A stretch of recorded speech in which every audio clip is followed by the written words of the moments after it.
Bonjour à tous, contente de vous retrouver aujourd'hui pour une nouvelle vidéo.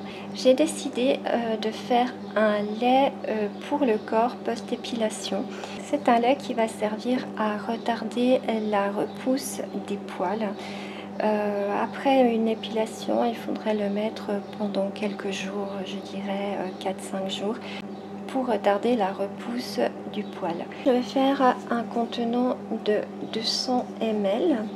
Alors, je vais déjà mettre 130 g d'eau et ensuite je vais mettre 20 g d'huile de souchet.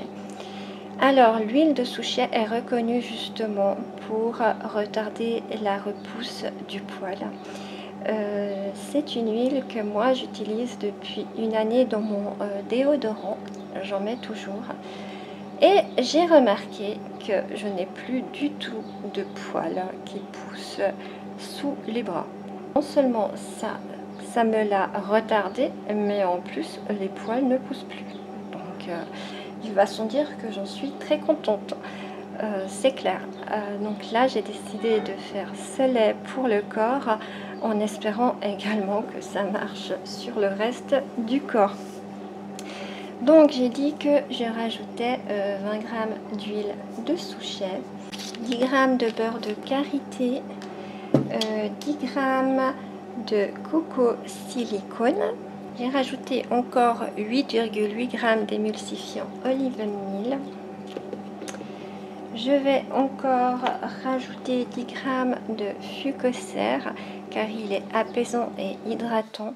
Donc après une épilation, je pense que c'est pas mal, quelque chose d'apaisant.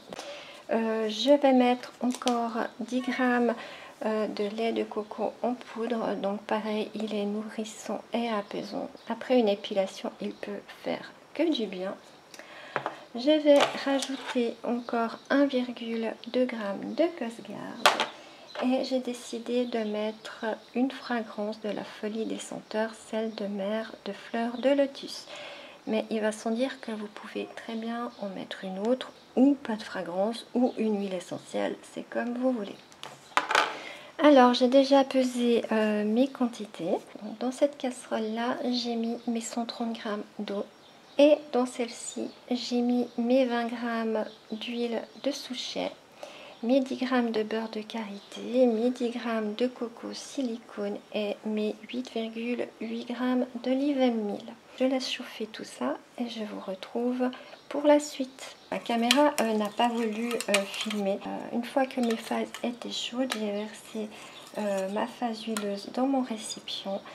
J'ai rajouté mon lait de coco dans ma phase aqueuse et j'ai rajouté ma phase aqueuse dans ma phase huileuse tout en mélangeant comme ça. Et maintenant je mélange comme ça pendant 6 minutes, donc 3 minutes comme ça et 3 minutes dans un fond d'eau froide. Et je vous retrouve pour la suite. Mon lait a épaissi, plus que ce que je voulais d'ailleurs. C'est plus une crème qu'un lait, je crois. On va voir comment il vient, mais je ne sais pas si je vais pouvoir le mettre en bouteille ou si je devrais le mettre en pot. Alors, maintenant, je vais rajouter mes 10 g de fucoser et je mélange. Pour les personnes qui n'ont pas tout suivi, ma caméra n'a pas filmé un petit bout tout à l'heure. Donc, une fois que mes phases ont été chaudes, j'ai versé ma phase huileuse dans le récipient. J'ai rajouté mon lait de coco en poudre dans ma phase aqueuse et j'ai versé ma phase aqueuse dans ma phase huileuse, c'est-à-dire comme on fait d'habitude, et j'ai émulsionné. Je vais rajouter mon Cosgarde, donc 1,2 g. Je mélange à nouveau. Donc après le conservateur, il faut vraiment bien mélanger.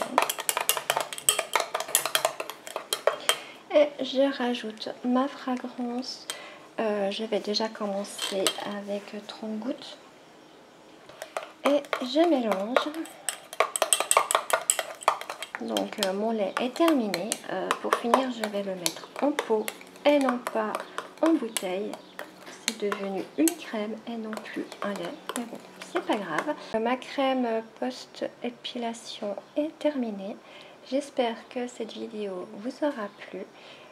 Bien sûr, je vous en donnerai des nouvelles dans le bilan de la fin du mois. Et en attendant, je vous dis à tout bientôt. Bye bye. Post-épilation.